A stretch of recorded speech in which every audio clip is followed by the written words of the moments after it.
the guys from Ping, they've kind of shown me how much the equipment matters. I just love that I can hit any shot I kind of want. We're going to be able to tell some fun stories about what goes on here to help golfers play better golf.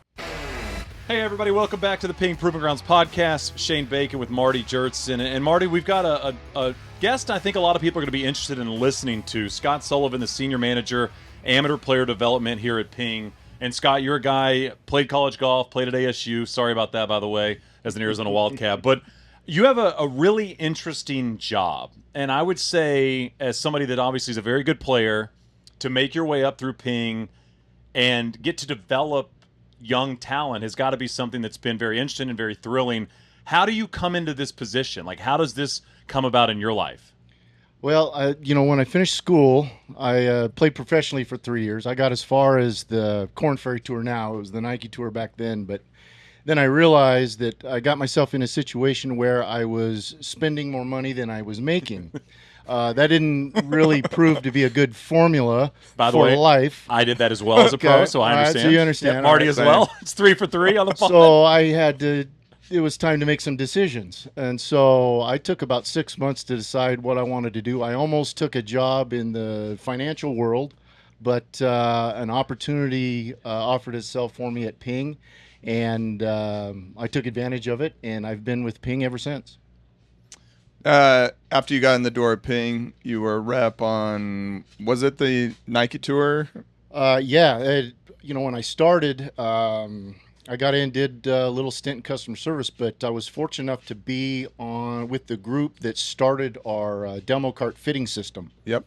And actually, prior to that, we would take that on the road to PGA section meetings and that kind of thing, and do our presentations there. But then we switched over to bring our top accounts to Ping. Yep. At their request, because they wanted to see. They always ask the question is, we want to see Ping. We want to see what you guys do and how you do it. And so then we'd bring them in and run them through a 3-day program on our campus. That's quite a fun thing. You were at the very beginning of that. We just started doing that again, and the accounts love it because they love touring the factory, everything at the proving grounds, visiting all the. Yeah, it's a great experience. It's certainly a great experience for them. Yeah, for but sure. So you were in early on of us kind of educating the accounts on in our fitting cart and all the options there and things of that nature. Yep. Yeah, then after that, I went over to the tour department, worked the Nike Tour and PGA Tour for 2 years, and then took over the collegiate program. I mean, I think people listen to the podcast probably don't even know this exists for the most part. I mean, in terms of developing amateur players or finding junior golfers and the amateur players and collegiate players that could potentially be a Ping professional if they turn pro and they become obviously a good player. I mean, how does that process work? Like, how do you introduce yourself to young players? I mean, how do you guys evaluate that level of talent? Yeah, well, it's a very important part of what we do for a number of reasons. I'm sure we'll get into all that. But what we do is it's just kind of we recruit kids just like a college coach would, just from a slightly different angle.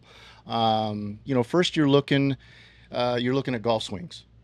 Then you're looking at see how a kid handles themselves on the golf course. You want to see them play poorly to see how they respond to that. It's easy to watch them play well, but you want to see them struggle a little bit, see how they respond. Then you look at the scoreboard. You see if what you see golf swing-wise, which you're hoping is fundamentally sound, you hope the scores on the scoreboard reflect that, and then you put the pieces together. You find out who mom and dad is, and you see what the relationship with kid and mom and dad to see if that's a healthy relationship. If not, all those things go together to see if it's a right fit for Ping and what we do, and if we want them to be part of our program. I can imagine your job has changed a lot in terms of technology. And when I'm not talking about TrackMan technology, I'm talking about Instagram, social media, being able to evaluate a golf swing on your phone versus having to go and see that in person. How different is your job in 2025 than maybe what it looked like in 2000? Well, I think the main thing now is years ago you used to get product requests. People would just call you on the phone. Okay. Or they'd send you an email. Now you get DMs on Instagram or those kind of things. Right. Oh, hey, you know, my driver head cracked. Can I get another one? And then you got to respond, yes, send me the serial number. I'll get you another one. But you do it through those avenues. And then to touch on what you said, and I think Marty can attest to this, is in my experience over the last 25 years, the technology that is going into the research and the design of golf products is more than the 100 years up to that point. Yeah. I think it's unbelievable. Yeah. The advancement in the technology and the research. Scott, what age range does you and your team like start evaluating players? That's kind of one question, and the other one is what forums or formats? You know, what tours, tournaments is your team looking at the kiddos? The ages of the kids that we work with are generally between the age of 14 and 23. So, you know, school-wise, you say freshmen in high school up till they graduate college. Okay. That's one of the tough parts about this job is we always work with kids between 14 and 23, but I keep getting older, and that really sucks. But anyway, and what we look for, you know, where the top tournaments during the summer, spring and summer months. A lot of it too is that at the state level, state junior championships, those kind of things. Just the top competitive tournaments that kids will play in. We want to see how they play against each other. And then every once in a while, we'll go off the beaten path somewhere, just a different location, different kind of tournament, just to see what's out there. Because you never know. And then I know historically one tournament during the summer that we really like is the Western Junior, because it's a big field, 156 kids, and they come from all over, and there's always one or two that nobody's ever heard of that are pretty good. Yeah, I mean, you mentioned it's like college recruiting. I mean, this sounds exactly the same as a college recruiting, where you might be going to look at a tight end, and all of a sudden this right guard kind of catches your eye, and you're like, oh man, this is the guy that I might want to bring on for the team. Who is somebody in your career doing this that you didn't know much about? You saw them in person for the first time and you went, this is the kid that we've got to be paying attention to. You know, recently there's a kid by the name of Alex Holder who he just committed to Auburn. Okay. He's a 2026. I was at the Future Masters a number of years ago, and I went to watch one kid in the group who's a Florida kid. And then I see, I'm thinking that Alex was the Florida kid. Well, Alex is from Fort Wayne, Indiana. Okay. And so then trying to figure out, okay, well, that's Alex. That's the Indiana kid. Well, who's his parents? So I, a couple holes later, try to figure out who the parents are for each kid. Then finally I pinpoint, okay, that's Alex's dad. I'm guessing that's his dad. So I went up and introduced myself. You Alex's dad? Yes, I am. Okay. And then we got that relationship started. And, and I'm always one, we use the resources we have at Ping to get the job done. So Alex and his family, they spend a little bit of time down in Florida, West Palm. Well, just last week, Alex went down to West Palm. Hey, is there anybody here that I could get together with to get, try the new G440. Mm-hmm. So I call Joran Lingmerth, who's our salesman in that area. Yeah. Hey, Joran, are you around? Can Alex come see you? They spent a day last week together, had a great time. Joran got them all fixed up, and we're in good shape.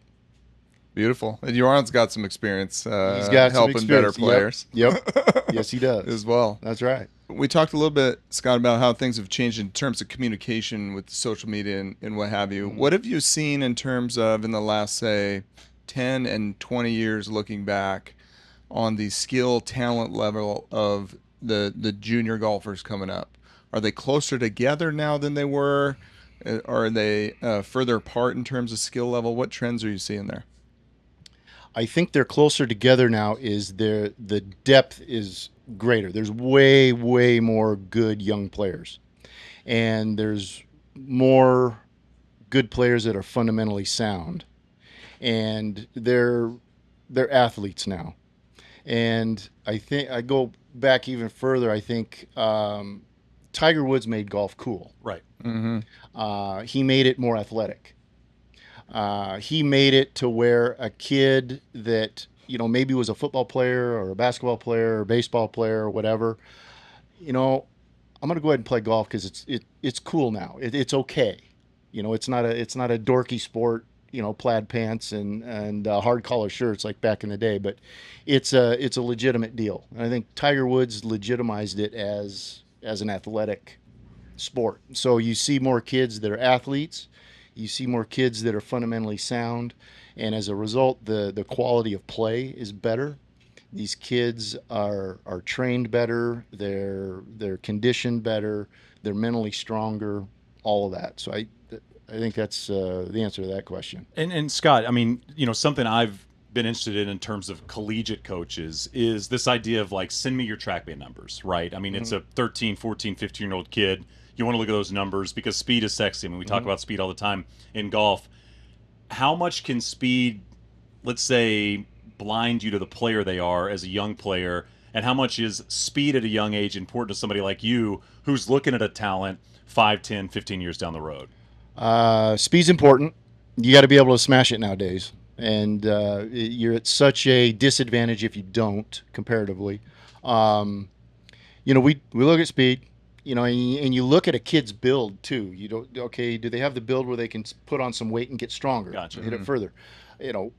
What do mom and dad look like? Because you're trying to project. For sure. As a 14-year-old, you're trying to project. Okay, what do they look like at 20? At 20 years old, what do they project to look like at 25? That kind of thing. As a college coach, and I know this for a fact, is college coaches, they look at speed.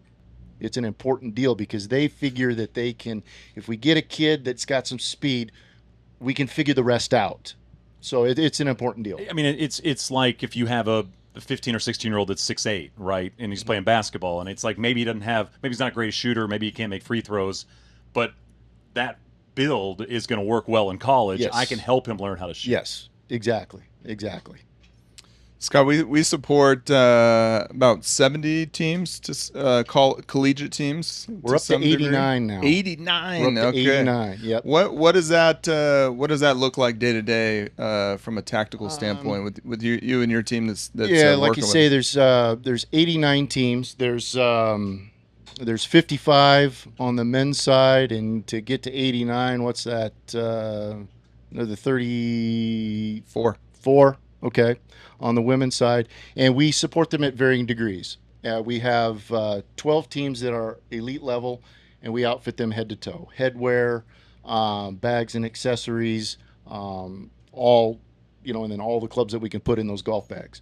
Then the second level, we'll do golf bags, head covers, some travel covers, and a couple other accessories to outfit their team. And again, as many clubs as we can get into those bags. The way college athletics is going, it's very much, you hear about the Power Four now with the Big Ten and the SEC leading the way. Really have tried to make inroads in those two conferences. We're having pretty good success. Of the 16 teams in the SEC, 14 of them carry Ping golf bags, so we've got an in there.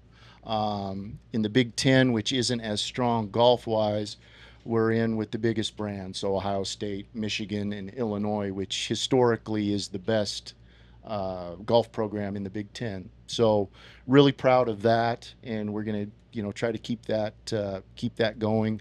And then the outliers, our go-to teams are Arizona State and Oklahoma State. The Solheim family and Ping company has a historic relationship with both schools, and so we use them specifically to test prototype product, different golf bag designs, any specialty stuff that we're going to do. We go to them first and use them as our test subjects to, then we go out to the rest of the group and take care of them that way. I mean, it feels like a real personal job. You're meeting a young person, and then you're kind of guiding them and helping them through the way, hoping eventually they get to a professional level of this game. And I mean, not everybody is going to get there, but somebody like Sahith, right, who you meet at a young age, junior golfer, collegiate player, and he feels like a part of the Ping family. He is a part of the Ping family. Your relationship has got to be so much stronger than so many people's with somebody like Sahith that works within Ping. I mean, does it get very personal for you? It does, and we're in the relationship business. And what you're trying to do is you're trying to develop a relationship, but you're also trying to develop trust. You want them to trust you. And I go back to my experience at that age. I'm sure you can too. I'm sure you can too. When you're an aspiring young golfer, and to have somebody take an interest in you, somebody that wants to help you, and somebody that wants you to succeed, that's the attitude that we take. And so, draw back on personal feelings that way. And like, yeah, you know what? I had people along the way help me. I want to give back and try to help these people. And then the thing about it is as you guys know, it's only the top 1% that are going to make it. Right. And this group that we're talking about, yes, that's the group that we draw from for players that we sign endorsement contracts with. Okay. But there's the rest of them. They're going to be in the golf business. They're going to be, a college coach. They're going to be a club pro. They're going to be doing, media. They're going to be doing all kinds of things. So we want any experience they have with Ping, we want it to be a positive experience. And then most importantly, once they get out and in the real world and have the purchasing power, we want them buying Ping golf clubs because of that positive experience. Yeah, I mean, it's a great message. I mean, beyond this too, right? I mean, in general, it's treating people with a level of respect that even if it doesn't work out per se in terms of what you hope to be or the goal in your life, maybe you work for Ping or maybe you are a head pro that feels comfortable with this brand. So yeah, I mean, like I said, it feels like a very personal job. Like it feels like it's probably an emotional job as well. And I'm assuming you've had to like weave throughout over the last 2.5 decades how to best approach it, because I'm sure there's certain players that are family to you, and there's certain players that you would have hoped to make it, right? I hope they become pros because I'm such a big fan of theirs. Sure. And then what the cool thing is like before we got together for this, I was out on the range in the putting green out there, and guys that have had contact with through the years, they're on the PGA Tour now, whether they're a Ping guy or not. Right. Yeah. You get to catch up and chat with them a little bit, and that's the cool part, and that's the relationship part, and that's the benefit of the job, is seeing them have success and knowing that you had a hand in helping them get there and have that success. Scott, I want to transition a little bit to equipment side. I think in the last 5 years, probably 5 years or so, we've had maybe a little bit more. We introduced the PLD line, the ability to get customized putters, and a big part of that was for the collegiate younger players, as well as the Blueprint irons. Talk a little bit about the importance of both PLD and our Blueprint irons in terms of this group that you're servicing. First with the PLD, it certainly filled a hole that we had with the customization of things. And it's not only, paint fill colors and stamp and engrave initials and names, that kind of thing, but the design of putters and the weights and the looks and where to put the sight lines and everything. It gave us the opportunity to compete with obviously our competitors, but it also enabled us to give the players something that they desired. So that's been very good. In our iron categories, we've always been strong, but the Blueprint T and the Blueprint S has raised it to another level, and it's given us a leg up in that area. So we've got a lot more iron sets in play, and with Blueprint S and Blueprint T, there's a lot of split sets too. So we've got something that can fit work or perform for a wider range of players. Yeah. Nice. Scott, there's a parent listening to this that has a young player that's got a lot of talent or has won a lot of golf tournaments. What are tips you give to parents that reach out to you that has the 12, 13-year-old that has a dream of playing collegiate golf, that has a dream of being a pro? What do you tell those people when they reach out to you to give them advice to best kind of navigate that very, very, very tough situation? The first thing I tell them is let them be a kid. Okay. Okay, if they're 13, let them be 13. They don't need to be 18 yet. They'll get. And when you say that, is that don't spend 8 hours a day on the golf course? Like don't be hitting balls till Yes. your hands bleed. Yes. It's this can be a part of who you are, but not Yes. everything. Go ahead and play another sport. Please play another sport. Preferably a team sport, because you need the experience of working with others versus, golf's a very individual sport. So you need both. So let them be a kid. And if they have a passion for it, make sure their fundamentals are sound at an early age, because it's going to do nothing but help them. So get them good instruction. And then, if you have the means, great, they have to compete. And then again, if you have the means and they have to compete, well, travel. Your game has to travel. Very rarely do you have a home game in golf. You always got to go somewhere else. So, an Arizona kid, go up to Ohio, play on that,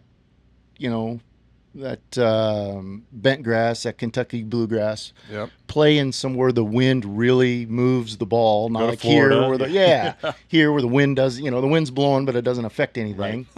Go somewhere where it's cold, and you got to learn how to deal with that. So deal with the elements, travel, and those kinds of things. It's gonna better prepare you down the road. I always remember when I was coming up and I was trying to get potentially play golf in college. I remember a college coach telling my dad one time, if their legs on their bags are bent, I'm out. Like, what are some red flags for you when you were looking at young players and you're like, I'm out, because there are obviously, club throwers, I'm assuming you're probably out on. Like, what are some things that you, as you're evaluating talent, because again, I'm assuming you're working closely with college coaches as well. Mm-hmm. Like, what are some red flags that young people need to avoid, or parents could help their kids hopefully avoid? Yeah. Well, it's funny, you see a kid and they struggle, they hit a bad shot, whatever, and they have a negative reaction. Well, depending on how negative it is, maybe it's just because they care. Okay. So you got to factor that in. Bent legs, I agree. Out. That's not good. That's not good. But the thing is no ass dragging, no woe is me, no mopey dopey, none of that. You're gonna hit a bad one. Golf's like Ben Hogan said, golf's a game of imperfections. How often do you play and you hit every shot perfect? I'll tell you this, Scott. I remember a good friend of mine who lives in the Phoenix area, who's been playing competitive golf for now. He's 70 years old now, but competitive golf forever. State Open winner and stuff. I remember he telling me one time when I was probably in my 20s, he said I hit 4 good shots around, and this was the best golfer I knew. Mm-hmm. And I remember him telling me that, and I just thinking to myself, my expectations are way off. Like what I think I'm doing. If this guy's saying he hits 4 good shots around, I'll play golf with him all the time. Feels like he hits 50 good shots around. Mm-hmm. We talk so much about the misses. The one thing that I do find interesting about young people, and I'd like your opinion on this, is it feels like young people are more mature now. It feels like they're able to handle situations. Not to say everybody is, but you look at these young players coming out of college and how competitive the amateur circuit is, both amateur-wise and professional. You see Nick Dunlap last year, obviously winning his amateur first time since your teammate did it in the early 90s. Like, they seem like they can handle these situations so much better. Yeah. Just on that, that Nick Dunlap, he won the U.S. Amateur and 2 PGA Tour events in a calendar year. It's incredible. Unbelievable. Some would say the hardest golf tournament to win in the U.S. Amateur, and then he backs it up with a couple of PGA Tour wins. So back to what you're saying is that they are, and the really good ones really are, and that's what separates them from everybody else. The top level ones, they're advanced maturity-wise, and they're advanced their mental strength, and they're comfortable with themselves. I think that all goes together. But it's noticeable, and those are the ones that do separate themselves from everybody else. Scott, how do you feel when you go visit ASU's new practice facility? Do you get a little jealous that you didn't have that when you're? You guys have been there, right? You've Oh, seen yeah. it. Yeah, it's something incredible. else. And it's I've seen them all. It is the best one, and obviously the setting's nice and everything, but just the functionality. And I have talked to, I've done stuff like this before, talking about the bird, and I say, every shot is out there. Right. You just have to go out and imagine it, because if you can imagine it, you'll find it out there.